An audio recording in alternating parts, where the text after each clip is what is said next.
Voilà, alors, bonsoir mesdames, messieurs. C'est avec un grand plaisir et c'est aussi un grand honneur qu'on me fait de partager quelques réflexions sur l'Apocalypse ce soir. J'aimerais d'abord me présenter parce qu'il y a quelques personnes que je ne connais pas encore. Donc, je m'appelle Jacques Besson, je suis professeur honoraire de psychiatrie à l'Université de Lausanne et je suis donc psychiatre, psychothérapeute, addictologue et je m'intéresse depuis plus de 40 ans au rapport entre psychiatrie et religion, entre neurosciences et spiritualité. Donc voilà pourquoi il me semble que j'ai quelques arguments pour vous présenter ce livre quand même assez compliqué et assez mystérieux qu'est l'Apocalypse, dernier livre du Nouveau Testament. Voilà. Alors, vous me direz, pourquoi maintenant? Est-ce que les temps sont venus? Alors, il y a une raison privée, c'est que je pars au voyage à Patmos avec ma compagne, qui est l'île de Saint-Jean, et nous allons méditer dans la grotte de l'Apocalypse. Donc, pour moi, c'est d'une actualité privée, mais c'est un endroit tout à fait impressionnant qui est marqué par les révélations que Saint Jean a reçues du Christ lui-même, dit la tradition, dans cette grotte alors qu'il était en exil, persécuté comme les chrétiens de son temps et refoulé des églises qu'il avait contribué à animer et à fonder en Asie mineure sur cette île de Patmos qui à l'époque était un gros tas de cailloux en fait. Il n'y avait pas encore les touristes que nous allons être la semaine prochaine. Donc, pourquoi maintenant? Il y a des raisons qui sont pas seulement privées, il y a des raisons qui sont dans l'actualité. Nous avons aujourd'hui, avec cette planète, quelques soucis. Il y a bien sûr la question écologique, et notre jeunesse se fait beaucoup de soucis, on appelle ça l'éco-anxiété. Est-ce que le réchauffement climatique, les épidémies, on avait qu'une pandémie, est-ce que ces problèmes de nature qui se dégrade, de pollution généralisée, sont dans le fond des signes que nous serions à une forme de fin des temps. Et vous savez sans doute que dans le langage populaire, apocalypse, ça veut dire catastrophe, ça veut dire fin du monde. Ce sont, dans le fond, des bien mauvaises nouvelles. Donc, il me semblait important de montrer que l'apocalypse, c'est quelque chose qui concerne le temps présent. Alors, bien sûr, aujourd'hui, nous avons les questions d'écologie, nous avons aussi la guerre, qui est pas loin de nos portes. Et puis la guerre au XXIe siècle, c'est pas rigolo, ça menace tout le monde, et c'est un sujet de préoccupation. Comme psychiatre, je sais par mes collègues que la jeunesse a des problèmes de santé mentale, beaucoup d'anxiété, d'angoisse de type traumatique, qu'est-ce qu'on va devenir, no future. Consomment des drogues pour se calmer, ou se stimuler, ou se distraire. Il y a la violence dans la rue, la violence de droit commun, la violence politique. Voilà, donc les temps sont troubles et il y a beaucoup d'anxiété. Voilà pourquoi je crois que c'est important de parler de l'Apocalypse, parce que vous verrez que c'est un message d'espérance. Alors, à l'époque où l'Apocalypse a été écrite, alors je ne vais pas vous donner un cours d'histoire, mais enfin, en gros, c'est écrit au 1er siècle après Jésus-Christ. C'est un texte assez proche de la vie du Christ sur Terre. Certains disent que ça c'était écrit entre l'an 60 et l'an 90, c'est-à-dire sous l'empereur Néron. D'autres mettent ça un petit peu plus tard sous l'empereur Domitien, mais de toute façon, il y a de grandes persécutions des chrétiens, tant par les Juifs que par les Romains, qui voit d'un mauvais œil cette nouvelle secte qui propose un changement radical dans l'ordre du monde, et surtout qui conteste le pouvoir impérial. Donc, à l'époque, Jean, à Patmos, est exilé, persécuté, le monde va mal, les chrétiens sont cibles de nombreuses persécutions, le peuple juif est opprimé, le temple de Jérusalem a été rasé en Septante, donc tout ça est catastrophique, effectivement. Alors, dans son exil, Jean médite, prie, il était sans doute, plusieurs personnes évoquent qu'il y a peut-être plusieurs Jean qui auraient écrit l'Apocalypse, mais finalement, on peut se mettre assez d'accord sur le fait que c'était un apôtre. Il avait probablement vécu au temps du Christ et il était vraisemblablement le frère de Jacques, un autre apôtre, fils de Zébédée, donc quand même quelqu'un qui était proche du Christ. On dit dans les évangiles qu'il était au pied de la croix, donc il était vraiment très très proche. On dit même qu'il était le disciple préféré. Ceci explique peut-être que sur son île de Patmos, il va avoir une révélation. Parce que le mot apocalypse, il faut s'arrêter sur l'étymologie.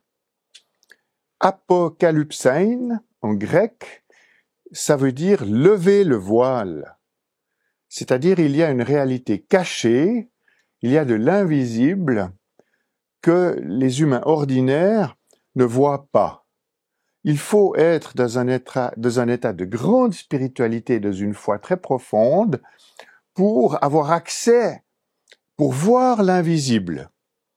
Donc l'Apocalypse, c'est une révélation par l'Esprit, donc par le grand Esprit, par le Saint-Esprit, à Jean qui va être terrifié dans un premier temps. Il a des visions qui lui font très peur. Il y a des êtres de lumière qui débarquent, une parole profonde, tonitruante.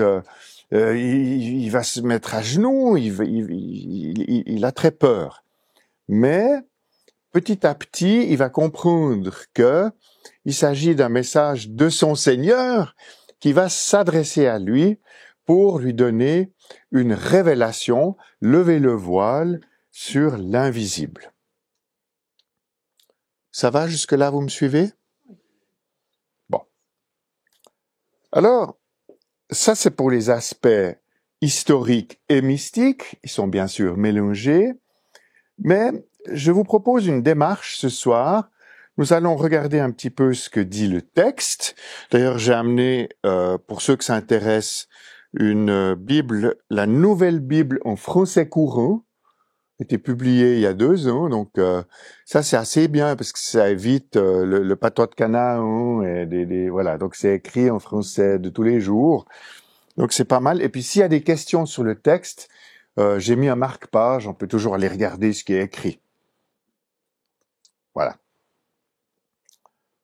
Donc, on va suivre un peu le texte, et puis nous ferons quelques développements sur ce que c'est que le langage symbolique. Et nous donnerons des exemples de symboles qui sont utilisés dans cette fresque visionnaire qu'est l'Apocalypse. Ça nous donnera des clés d'interprétation, des briques du Lego, si vous voulez, pour lire l'Apocalypse, comme le fait un psychanalyste, que je suis aussi. C'est-à-dire, on va se plonger dans l'Apocalypse comme si c'était un rêve. Et nous allons interpréter le rêve. Donc, nous visiterons les grands symboles, les couleurs, les nombres, les animaux et d'autres symboles. Et puis, nous tirerons quelques perspectives générales qui contribuent au discernement sur notre actualité et sur notre monde contemporain. Parce que dans le fond, et ça c'est peut-être une phrase introductive importante, l'Apocalypse, c'est le livre du discernement de l'éternité dans le moment présent. Je redis, c'est le livre du discernement de l'éternité dans le temps présent. Il y a un lien entre l'invisible et le visible. Il y a un lien entre le monde spirituel et le monde naturel. Il y a un lien entre l'éternel et le temporel. Il y a un lien entre l'infini et le fini. Il y a un lien entre l'absolu et le relatif. Il y a un lien entre le nécessaire et le contingent. Ça va? Ça vous donne le cadre général de l'entreprise. Nous ferons une lecture psychologique et une lecture théologique. J'aimerais vous montrer, dans mon petit exposé, comment il y a une apocalypse interne à chacun de nous, un jugement interne de notre vérité au monde et un jugement externe de l'humanité sur cette planète telle qu'elle se déploie. Et ces deux apocalypses sont convergentes. C'est un texte d'une profondeur abyssale.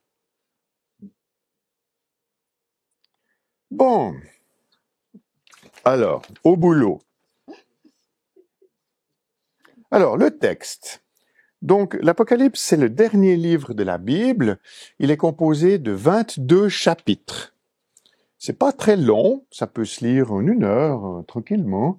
Il y a plusieurs éditions commentées qui peuvent vous donner toutes sortes de détails sur ce que les choses veulent dire. Mais, dans le fond, ces 22 livres sont structurés de la manière suivante. Tout d'abord, il y a un prologue. L'apôtre Jean dit qui il est, où il est et ce qu'il a vu.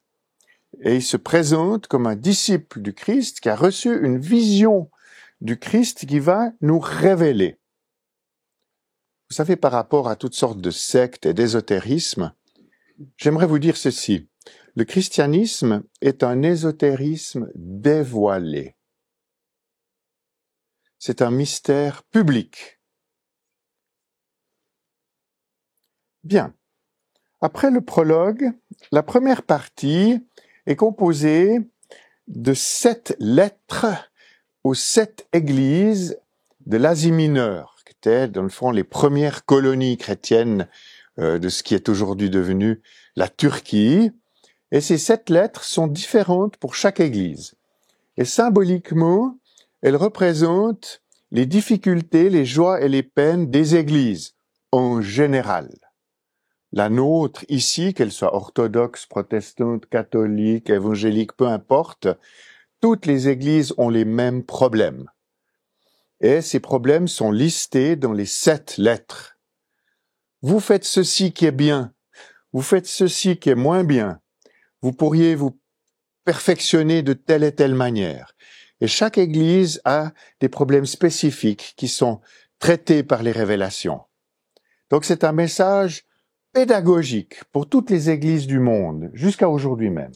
La deuxième partie des 22 livres, c'est une description de ce qu'il est convenu de dire le ciel, ou la cour céleste, et on y décrit le trône du Créateur, du divin, du Maître de l'univers, de Dieu, quel que soit le nom qu'on lui donne.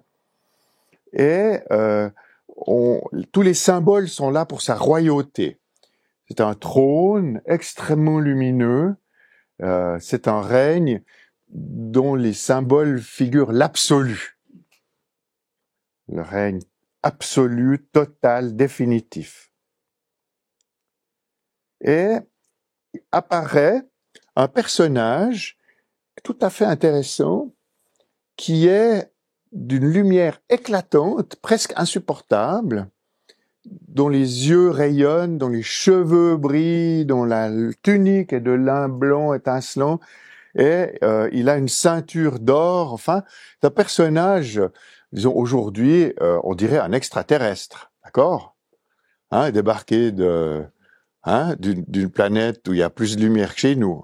Enfin, bon, bref, je laisse les Raéliens faire leur boulot. Bref, cet être de lumière s'adresse à Jean et il se présente sous une identité particulière. Il dit « Je suis le Fils de l'homme ». C'est très particulier. Moi, comme psychiatre, j'ai vu beaucoup de fils de Dieu, voyez-vous. Je n'ai hospitalisé plusieurs. Ouais. Chambre fermée, parce qu'on sait jamais, voyez. D'accord. Mais des fils de l'homme, j'en ai jamais vu. Parce que c'est une désignation tout à fait particulière, n'est-ce pas? Tout se passe comme si cet être de lumière se présentait comme une humanité, si vous voulez, accomplie. Un homme divinisé, si vous voulez, qui rassemblerait toute l'humanité dans sa lumière, sa beauté et sa vérité. Voilà ce que c'est que cet être de lumière, n'est-ce pas? Le Fils de l'homme. Et, bien sûr, il est connecté. Parce que il vient au nom de celui qui est sur le trône. Et il est messager, il est médiateur. C'est un être de lumière qui est envoyé par celui qui est la lumière. On est dans un monde spirituel, ne l'oublions pas. Et là va commencer le déploiement d'une histoire qui va pas se passer très bien. Parce que je vous passerai les détails. Vous pouvez toujours relire l'Apocalypse à la maison, mais dans le fond, il va montrer un livre qui est en rouleau. Vous savez, à l'époque, les livres, c'était des rouleaux. La particularité de ce rouleau, c'est qu'il a une face extérieure et une face intérieure. Il est enroulé avec la face extérieure qui est visible, mais la face intérieure est invisible. Vous voyez le lien entre le visible et l'invisible? Et il y a 7 sceaux, donc des cachets de cire avec des attaches, n'est-ce pas?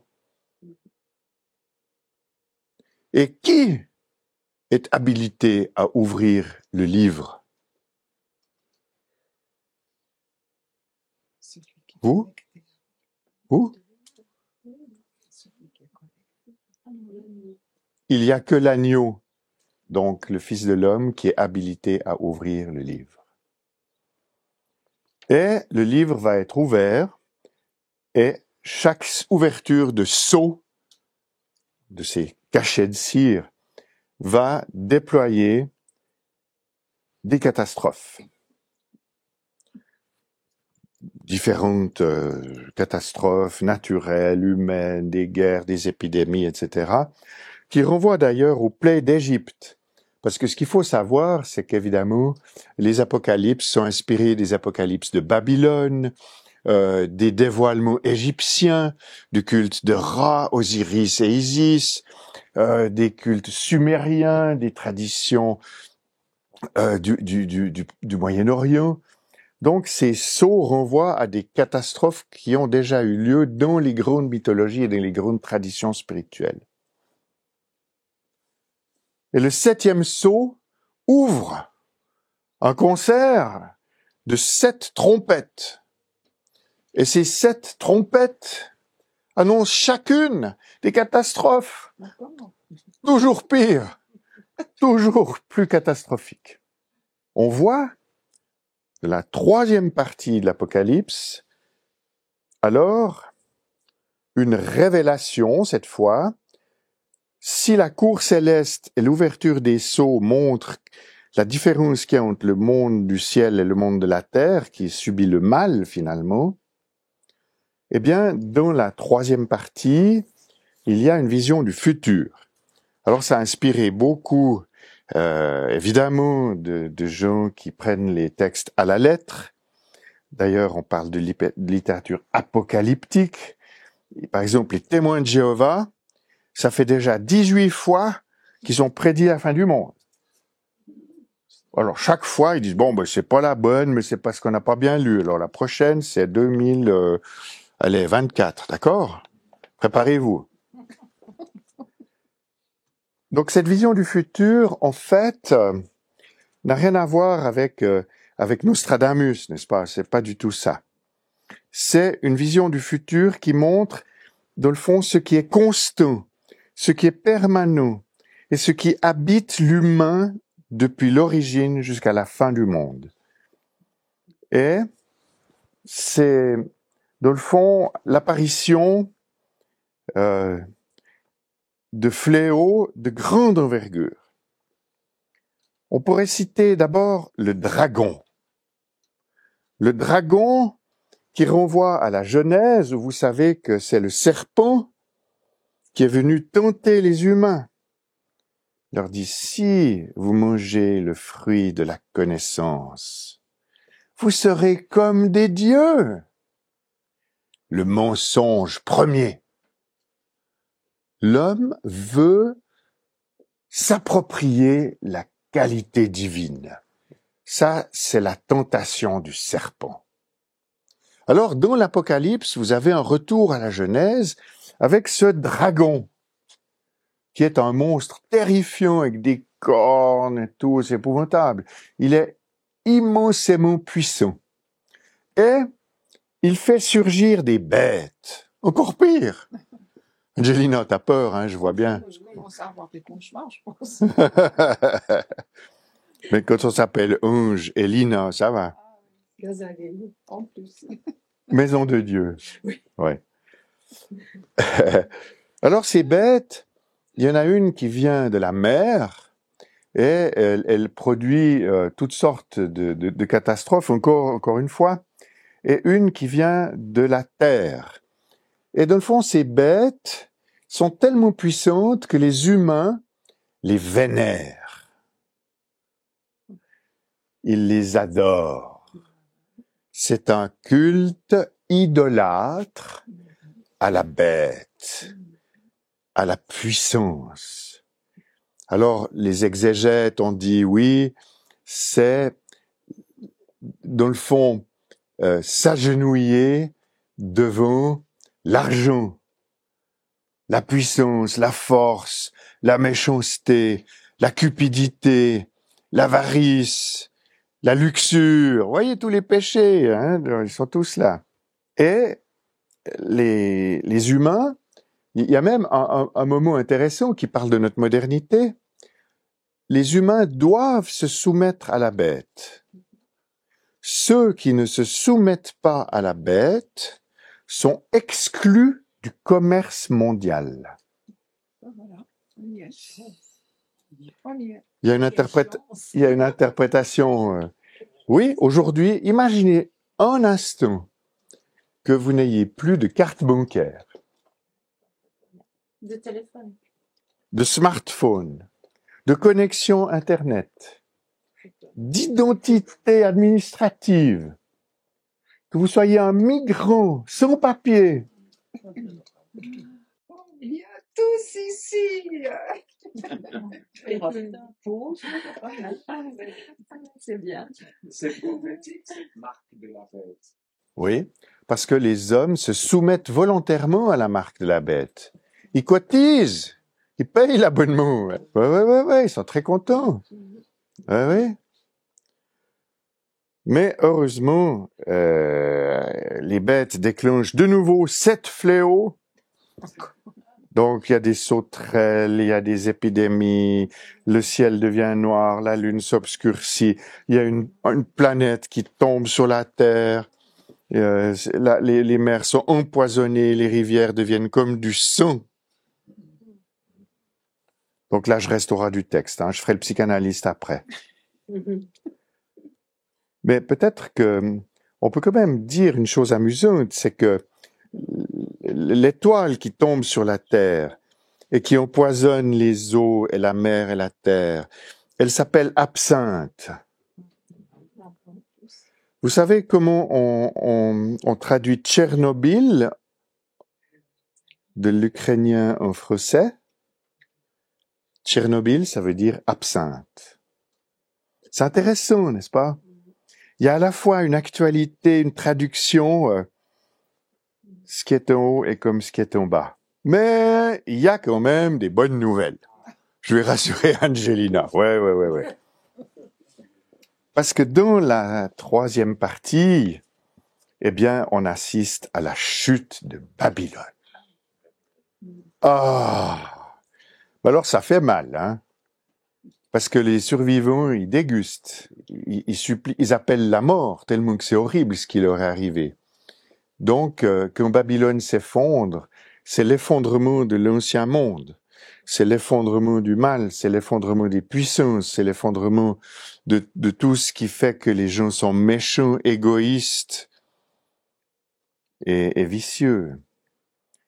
Donc, cette chute de Babylone, elle accompagne un événement qui est intéressant, parce que le dragon va s'attaquer à une femme qui est décrite comme une femme qui enfante. Elle est dans le ciel, elle a les pieds sur la lune, elle a la tête couronnée d'étoiles, et elle enfante. Un enfant qui sera menacé par le dragon. Alors bien sûr, c'est une métaphore, vous l'aurez compris, de la mère du ciel. On peut dire la mère du Christ, la Vierge, mythologiquement, métaphoriquement, mystiquement, dans le fond, c'est la figure de la grande mère, de la déesse mère, hein, voilà, c'est parce que dans la spiritualité, il n'y a pas seulement Dieu le Père, il y a aussi Dieu la Mère, c'est très important. C'était un peu occulté, mais elle est là dans l'Apocalypse. C'est elle qui tient le monde, qui a les pieds sur la lune, qui a la tête dans les étoiles. Et le dragon est menaçant, mais il n'arrive pas à toucher l'enfant. Parce que Dieu le protège et le met à l'écart, et cette Vierge va dans le désert se protéger et se retirer. Ce qui renvoie d'ailleurs à de très nombreux mythes égyptiens au passage, hein, et babyloniens d'ailleurs. Et phase finale, courte mais bonne, la quatrième et dernière partie, c'est le monde nouveau. Parce que, voilà, une fois que le mal est vaincu, eh bien, Jean voit dans sa vision, il dit « Et je vis de nouveaux cieux et une nouvelle terre, car les anciens cieux et l'ancienne terre avaient disparu. » Et phénomène unique dans toutes les religions du monde, il y a une vision d'un lieu où l'humanité est réconciliée, où l'humanité tout entière vit dans la vérité avec Dieu. Ça s'appelle la Nouvelle Jérusalem. Mais vous remarquerez que c'est une ville. On a passé du jardin d'Éden, où il faut cultiver la terre, à la Nouvelle Jérusalem, qui est une communauté de tous les gens qui ont aimé la vérité, la liberté, la justice, la beauté, la créativité, la responsabilité, et qui vivent pour toujours avec l'agneau, c'est-à-dire avec, dans le fond, le divin, qui partagent leur vie dans la Nouvelle Jérusalem. Et le dernier verset de l'Apocalypse, donc, dernier mot de la Bible, c'est Maranatha, Seigneur, viens, viens Seigneur Jésus. Donc, dans le fond, nous devons souhaiter que le monde ancien disparaisse et que le monde nouveau apparaisse. Voilà pour les textes. Ça va, vous n'êtes pas complètement abasourdi? La femme a remis en place. C'est bien, hein? Ça fait du bien. Mais on va peut-être commencer par les symboles quand même. Donc, vous avez compris que l'Apocalypse utilise un langage symbolique. Donc, le symbole, c'est la présence de ce qui est absent. C'est une façon d'exprimer quelque chose qui est plus grand que l'objet qui est désigné. Par exemple, Dieu est un rocher. Alors, tout le monde sait bien que Dieu n'est pas un rocher. Mais en même temps, n'est-ce pas, il donne une safe base, une base solide. Ou bien, Jésus est un agneau. Parmi tous les animaux, c'est un animal petit, innocent, fragile, mignon, qui se fait égorger et qui se laisse faire. Hein, l'agneau, il n'a pas le choix. Hein, voilà. Et puis l'esprit, par exemple, eh bien, on le représente par l'eau vive ou le souffle. Donc chaque fois, le symbole utilise des métaphores pour représenter plus grand que lui. Hein? Voilà. Alors, dans l'Apocalypse, il y a un certain nombre de symboles qui sont utilisés. Alors, le noir pour la mort, il y a les cavaliers de l'Apocalypse, il y a un cheval noir qui sème la mort, le cavalier noir, hein, voilà. Il y a le blanc, qui signifie la pureté, on a vu la robe blanche du Fils de l'homme, ou la victoire de l'agneau est blanc. Il y a le cavalier de l'Apocalypse qui est verdâtre, il amène des épidémies, des famines. Il y a la couleur rouge qui renvoie au sang, à la violence. Quand l'ange verse une coupe, toutes les eaux de la terre deviennent du sang, imbuvable. Les hommes ont versé tellement de sang dans leur histoire que maintenant ils doivent le boire. Il y a l'écarlate aussi qui renvoie au luxe et à la débauche. Babylone, la grande prostituée. Et puis il y a des nombres. Alors, par exemple, on va commencer par le 7. 7 églises, 7 trompettes, 7 sceaux, etc., etc. Et alors le 7, c'est le nombre de la plénitude. C'est le nombre de la plénitude parce que le 4, c'est la terre. Il y a 4 points cardinaux. Et le 3, c'est le ciel. Il y a le monde créateur, il y a le monde créé et le lien entre les deux. On peut dire monde créateur, monde créé, esprit. Père, Fils, Saint-Esprit, vous pouvez dire comme vous voulez, dans toutes les religions, il y a ça. Donc 4 plus 3, 7. Ciel et terre rassemblés, plénitude. Les 7 jours de la création. Du coup, 3,5, c'est la moitié de 7, ça représente l'imperfection. Je vous donne un exemple. Une période parfaite, c'est 7 ans. Si vous divisez par 2, ça fait 42 mois. Et c'est 1260 jours, qui est un chiffre qui est souvent cité pour des périodes d'attente, d'intermède ou de malédiction transitoire, parce que le monde est imparfait. Il l'est encore, je crois. Eh oui, avec certitude.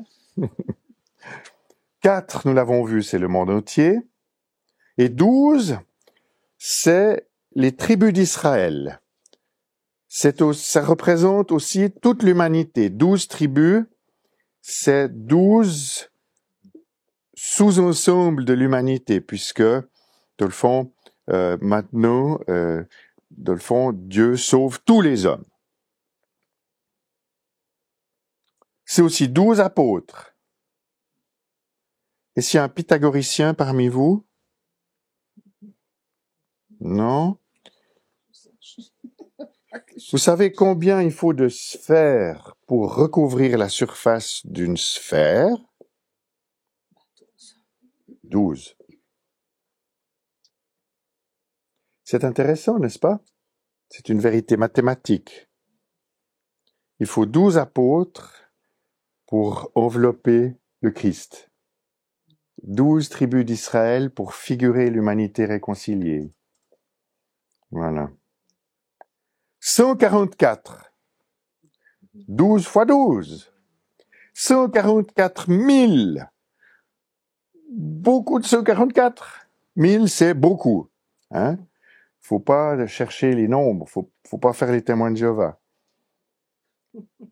Et dans l'Apocalypse, il y a 144 000 élus. Ça fait beaucoup? Ouais, ça veut dire tout le monde. Ça veut dire tout le monde. Parce que si on pense qu'il y a déjà eu 2 ou 3 milliards d'humains sur la planète, 144 000, ça fait une sacrée élite. Hein? Non, 144 000, ça veut dire que tous les humains seront sauvés. Mais il y a le jugement. C'est-à-dire que pour passer du monde naturel au monde spirituel, il y a un passage de la lumière naturelle à la lumière surnaturelle. Il y a une épreuve qui est de voir sa vie à la lumière de la vérité. C'est beau, ça. Il y a un sage au IIIe siècle après Jésus-Christ qui s'appelait Origène.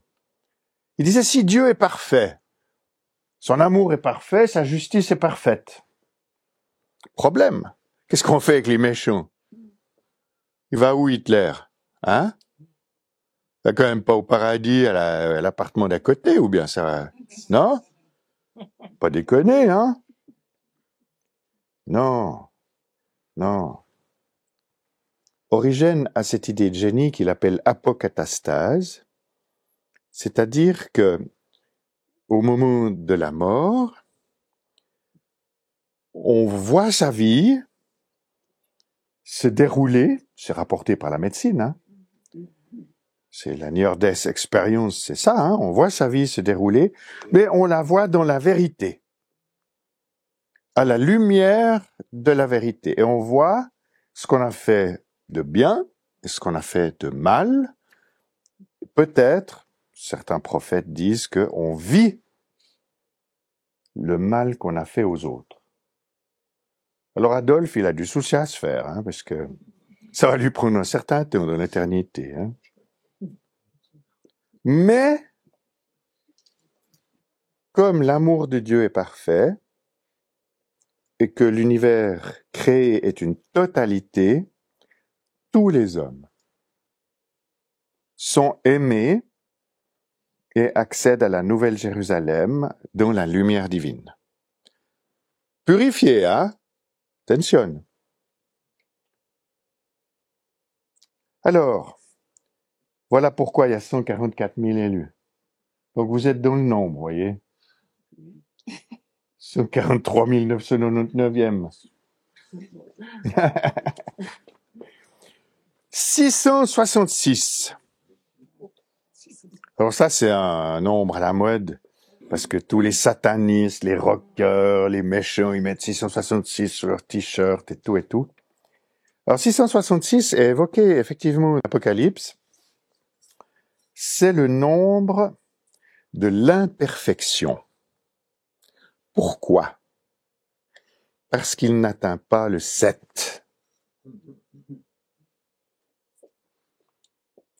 Par ailleurs, vous savez qu'en hébreu, les lettres ont des équivalents numériques. Donc, 666, en numérologie hébraïque, c'est Néron. Donc c'était aussi une façon de cacher qui était politiquement le dragon de l'époque, le grand Satan. Bon, faut dire que Néron n'était pas très sympa, hein. Il faisait des grandes bouffes sur sa terrasse, puis il faisait dévorer quelques chrétiens par les lions, puis il trouvait ça distrayant, puis ça le mettait un appétit, vous voyez. Donc c'est pas un joyeux de rire, hein. Il y a des animaux qui font symbole. Il y a l'agneau, qui représente l'innocence. Il y a les chevaux, des cavaliers de l'Apocalypse, qui sont des messagers. Il y a le dragon, on l'a vu, Satan, qui peut donner les bêtes, celles de la mer, celles de la terre, c'est-à-dire qui peuplent dans le fond toute la surface du globe.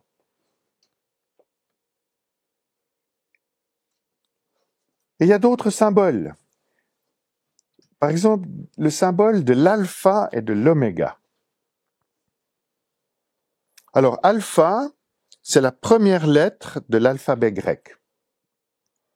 Et oméga, c'est la dernière. Et le Fils de l'homme, dans l'Apocalypse, il dit « Je suis celui qui était, qui est et qui vient. » Un peu bizarre. Il dit « Je suis l'alpha et l'oméga, le commencement et la fin. » Alors vous voyez, il y a une terrible cohérence dans la Bible, n'est-ce pas, avec la Genèse, où Dieu dit créons l'homme à notre image, et les Elohim, parce que dans le fond Dieu est pluriel dans le récit de la création. Les Elohim, les anges, ces auxiliaires, créent l'homme à l'image de Dieu. Donc cette image de la conscience incarnée qui est dotée de liberté et de responsabilité. Mais tout cela va passer par la parole. Il va falloir que les humains apprennent à connaître leur Créateur. Et c'est toute l'histoire des révélations de tout l'Ancien Testament, pour les Juifs et les chrétiens. Mais c'est valable pour toutes les religions.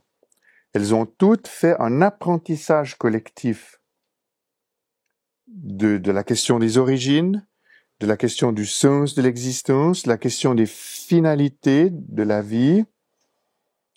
Et dans le prologue de Jean, ceux qui connaissent un petit peu la Bible savent que dans l'évangile de Jean, ça commence par un très beau texte qui dit « Au commencement était la parole ».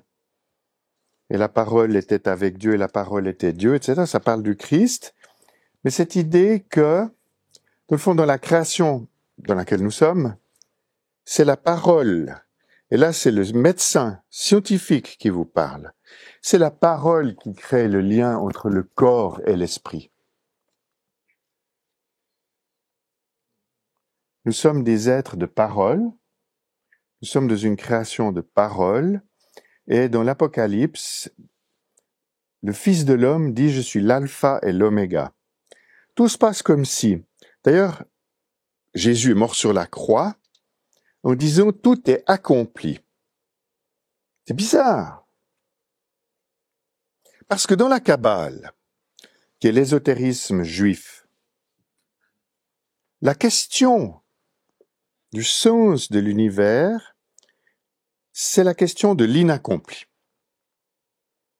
Nous sommes dans une réalité imparfaite, car comment savons-nous que nous sommes imparfaits si nous n'avons pas une idée du parfait? Pour le mystique juif, et c'est une révélation que Moïse a reçue de Yahvé sur le Sinaï, le but,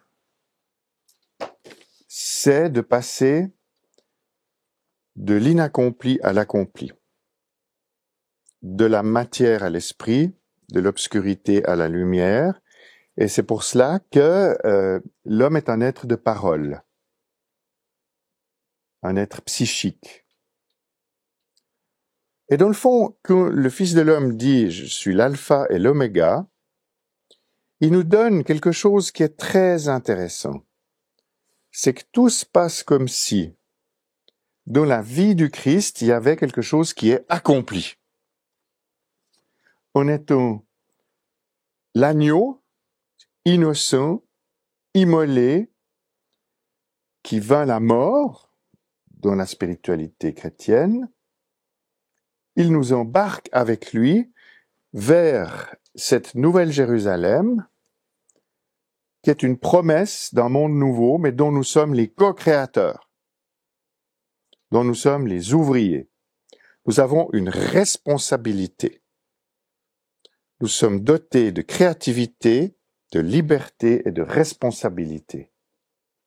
Nous avons un devoir de résistance contre le dragon. Nous devons protester.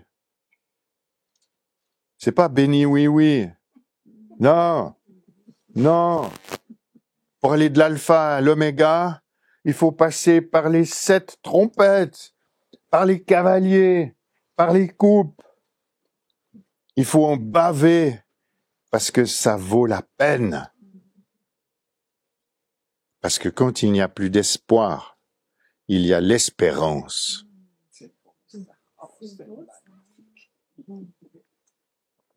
Tout se passe comme si l'oméga dansait avec l'alpha. Comme si cette révélation de l'Apocalypse vient éclairer la question des origines et la question du sens de la vie. Nous devons passer de l'inaccompli à l'accompli. Le monde est imparfait. Nous avons une responsabilité pour embellir le monde. Voilà le message. Bon, je m'emballe un peu là. Ouais. Oui, c'est très bien. Emballe-toi. C'est vrai? Mais si on embarque, Bon, d'accord. À ce moment-là, ça veut dire qu'on s'éloigne de l'agneau. Oui, alors c'est une question importante. L'agneau, c'est le moyen. C'est-à-dire que il est innocence pure, don de soi pur, Mais il obéit. oui, mais il est en même temps de la même nature que le monde créateur, n'est-ce pas? C'est le fameux Sacré-Cœur. Le cœur du Christ saigne avec toutes les victimes du monde jusqu'à la fin des temps. Parce que nous sommes dans cet affrontement entre l'agneau et le dragon, que nous avons une responsabilité. Nous pouvons et nous devons dire non au dragon. Et c'est grâce à l'agneau qui nous permet de comprendre que l'univers a un sens, que l'existence a une direction, a un but, ce qui est d'embellir le monde, d'aimer son prochain, d'aimer le Seigneur. Et ça, c'est les grandes lignes de l'arbre de vie, qui est un arbre qui est dans le jardin d'Éden, mais qui est aussi dans l'Apocalypse. Et ceux qui auront compris ce message, qui n'auront pas pactisé avec la bête, qui seront restés libres, créatifs, responsables, dans la compassion et la recherche de la vérité, ceux-ci sont écrits dans le livre de vie, encore un symbole. Babylone détruite, Jérusalem nouvelle construite. Alors évidemment, tout ça, c'est une grande figure cosmique, théâtrale. Mais ce qu'il faut bien comprendre, c'est que ce rapport entre l'alpha et l'oméga, c'est tous les jours. Vous vous levez le matin, vous dites non à la bête, première chose en sortant du lit, d'accord? Voilà. Donc, évidemment, ces perspectives sont intéressantes. Vous l'aurez compris, Dieu est le grand maître de l'histoire est marquée par les difficultés, et l'aboutissement, c'est la grande victoire de Dieu vers une humanité réconciliée. Alors, il y a encore quelques périodes difficiles. Il y a une période de 1000 ans. Vous savez peut-être dans la Bible, il y a 1000 ans, ça on appelle ça le millénium, où Satan est enchaîné. Ouais, alors c'est embêtant. Parce qu'il va être déchaîné après. Ouais. Alors pourquoi est-ce qu'il est enchaîné puis déchaîné? Parce que il y aura une période, et c'est peut-être déjà maintenant, où on peut faire un essai d'humanité responsable, où on arrête de dire que c'est le diable qui est méchant puis qui nous met les bâtons dans les roues. C'est à nous de prendre nos responsabilités, de choisir notre destin et de créer le monde nouveau comme une co-création dont nous sommes participants. Et après, il y aura encore quelques catastrophes parce que l'essai d'humanité responsable, d'après l'Apocalypse, ça va pas être terrible. Voilà. Et dans le fond, si on voit l'actualité de tout ça, on peut dire, dans le fond, qu'aujourd'hui, en voyant les guerres, les problèmes écologiques, les problèmes politiques, on voit bien que le monde est soumis au jugement, que la vérité est dans notre ordre, que ces nouveaux lieux, cette nouvelle terre existent déjà, nous y participons. Il s'agit d'exister et de résister. Et si je fais le psychiatre 30 secondes après, je réponds volontiers aux questions. Il y a donc une apocalypse interne. Tous les jours, nous sommes confrontés aux cavaliers. Tous les jours, nous affrontons des épidémies, des politiciens véreux, des guerres injustes, des pollutions infernales. C'est tous les jours. Mais cette apocalypse interne, elle nous renvoie aussi à notre culpabilité. Nous aussi, nous aimons assez l'argent, le sexe, le pouvoir. Il y a un petit assassin de chacun d'entre nous, non? Tout ce sang qu'on aimerait bien faire couler. Hein? Est-ce qu'il n'est pas dans ces flots de sang qui a transformé les rivières? Donc, il y aurait un jugement interne qui nous habite et auquel les hommes ne peuvent pas faire face seuls. Le matérialisme, le scientisme, le positivisme nous livrent à des apocalypses internes. Il n'y aura pas de salut financier. Il n'y aura pas de salut politique. Il n'y aura pas de salut scientifique. Ceux qui croient ça se condamnent eux-mêmes. Bien sûr que ça y participera, sans doute. Mais le message de l'Apocalypse, c'est que l'univers est beaucoup plus grand que ce que nous croyons et ce que nous pensons. Jean Calvin disait, dans le monde, il y a un soleil naturel.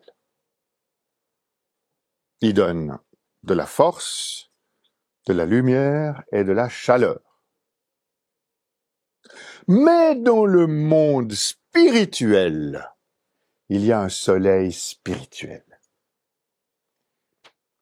qui donne la volonté, la sagesse et l'amour. Monde spirituel, monde naturel, dansent ensemble. Donc il n'y aura pas de salut à la mondialisation sans spiritualisation. L'univers est beaucoup plus grand. D'ailleurs, qu'est-ce que l'univers? Les astrophysiciens aujourd'hui disent ouais bon il est fini mais il est infini aussi. Alors bonjour. Ouais, il a commencé mais il n'a pas commencé. Bon, merci, d'accord. Bien. Bon. Il est visible et on ne voit que 5%. Alors, il y a 90% de matière noire, voilà. Après, on vous dit, ouais, bon, alors, pour faire une galaxie, faut 1000 milliards de soleils. Bon, bah, c'est beaucoup quand même, hein. Surtout que s'il y a des planètes autour de ces soleils, ça fait du monde, hein. Et puis, pour faire l'univers tel qu'on le connaît, il faut 1000 milliards de galaxies. Alors, pour les forums maths, ça fait beaucoup, beaucoup, hein. Donc, c'est intéressant. Parce que le Christ a dit, moi, je sais d'où je viens. Je viens du Père, donc du monde créateur. Et là où je vais, vous ne pouvez pas me suivre. Évidemment. Comment le suivre à travers la mort, n'est-ce pas? Et il dit, mais là où je vais, je vous prépare une demeure où nous serons rassemblés, tous ensemble dans l'amour du Père. Car il y a beaucoup de demeures dans la maison de mon Père.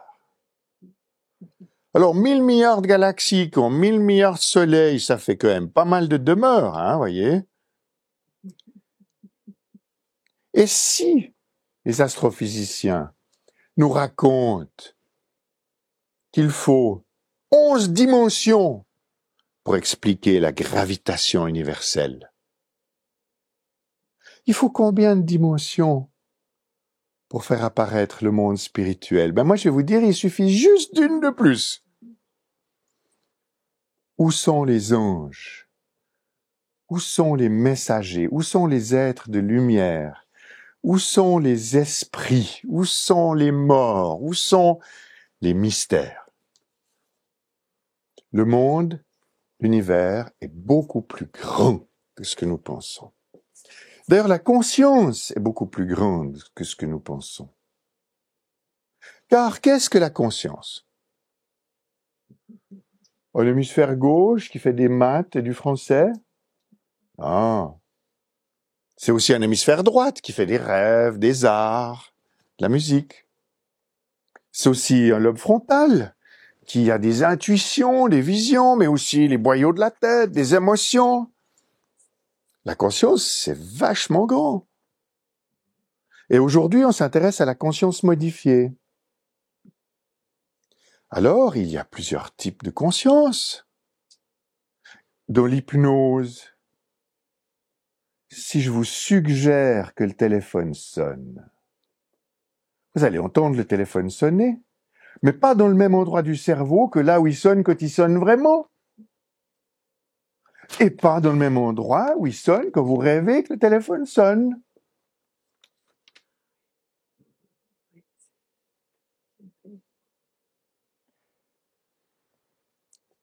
Quand vous voyez un médium qui vous aide à communiquer avec des défunts, quand vous êtes avec un chaman qui voit l'esprit des plantes et qui trouve les médicaments pour vous traiter, c'est où? Ça marche comment? Faut pas aller à l'EPFL pour la réponse, hein? Donc, dans le fond, de même qu'il y a probablement un nombre infini d'univers, c'est une communication personnelle du Dalai Lama, j'ai discuté de ça avec lui il y a quelques années. S'il y a un nombre infini d'univers, il y a probablement un nombre infini de niveaux de conscience. D'ailleurs, aujourd'hui, c'est le retour des psychédéliques. Vous savez, ces drogues qui modifient la conscience finalement. Et c'est très intéressant parce que c'est officiel. L'Office fédéral de la santé publique autorise certains médecins à prescrire ces médicaments pour des conditions difficiles pour certains patients. Et les expériences spirituelles sous psychédéliques sont très intéressantes. Il y a des consciences élargies, des mondes plus grands, des êtres différents, etc., etc. Donc, on peut avoir accès à un univers plus grand. Vous avez déjà vu cette gravure du Moyen-Âge? On est dans la création avec les étoiles, le soleil, les animaux, les plantes. C'est une voûte comme ça. Et puis, derrière cette voûte, il y a un autre truc un peu doré. Et il y a un bonhomme qui passe à travers la voûte, puis qui essaye d'aller de l'autre côté. C'est une peinture magnifique qui nous montre que il y a sans doute un monde créé, mais il y a peut-être un monde incréé.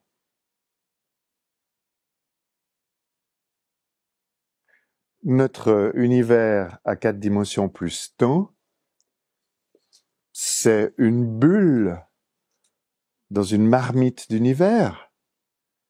L'existence, le grand philosophe Martin Heidegger disait, c'est de l'être jeté dans le temps. Une fois, je me suis disputé avec le spécialiste mondial de la fourmi. Ouais. Je lui ai dit, mais dis donc, on devrait travailler sur le cerveau de la fourmi, etc. Puis il m'a dit, non, les fourmis n'ont pas de cerveau. Elles ont un ganglion, machin. Mais, il m'a dit, le cerveau de la fourmi, c'est la fourmilière. Alors, le cerveau de l'humanité, transposé, n'est-ce pas? C'est bien sûr Jules et Tartampion qui ont leur conscience individuelle. Mais si c'était ces 1000 milliards d'êtres humains qui composent la fourmilière humaine et dont l'âme collective serait ce Christ cosmique qui est venu du futur nous montrer le rapport entre le créé et l'incréé, entre le temporel et l'éternel, entre le fini et l'infini. Vous voyez, je vous ai donné du matériel pour méditer, ouais. Ouais, il y a du boulot, hein. Le nombre est une tentative abstraite de se représenter le réel, Oui, mais en lui-même, c'est juste la carte, mais c'est pas le territoire. oui, Le nombre absolu, ben, c'est le temps, l'unité du tout. oui, Donc, tentons de nous allier à ce un, en ayant conscience qu'on est une part. c'est tout à fait juste. Et les alchimistes disaient unus mundus. Le monde est un, l'univers est une seule chose. Carl Gustav Jung dit, nous sommes une totalité. Donc, peut-être que ces 1000 milliards d'êtres humains dans l'espace-temps et les 1000 milliards de neurones qui font notre cerveau, c'est un cerveau, une humanité, un Christ cosmique, dans quelque chose qui est peut-être plus grand. Un univers parmi d'autres, et peut-être à l'infini. Mais peut-être que c'est ce qui nous rassemble. C'est ce rapport à l'unité, l'amour du prochain, et l'amour de Dieu, finalement, qui va ensemble. Alors voilà, il y a encore beaucoup de choses à dire, on pourrait continuer des heures, mais je regarde ma montre, et je crois qu'on va s'arrêter là, et puis passer à des questions, discussions, voilà. Merci beaucoup. Merci beaucoup.